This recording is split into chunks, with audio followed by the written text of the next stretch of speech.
Good morning friends. আজকে আমাদের পাড়ায় হচ্ছে শীতলা পুজো, তাই আমাদের বাড়িতেই মা শীতলা পুজোর কুলো এসছে।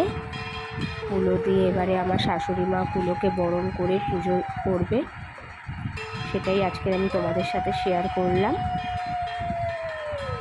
দেখো, ধূপ ধুলো দিয়ে ফুল দিয়ে কুলোকে পুজো করে এবং কুলোর মাথায় জল ঢেলে পুজো করাতে হয়। এই কুলো যাবে মা শীতলা যেখানে মা শীতলার মন্দির আছে সেখানে কুলোটা যাবে এবং কুলোতে জল ঢেলে ঠান্ডা করে তারপরে পুজো শুরু হবে। তোমাদের কেমন লাগলো অতি অবশ্যই কমেন্ট বক্সে কমেন্ট করে জানাবে।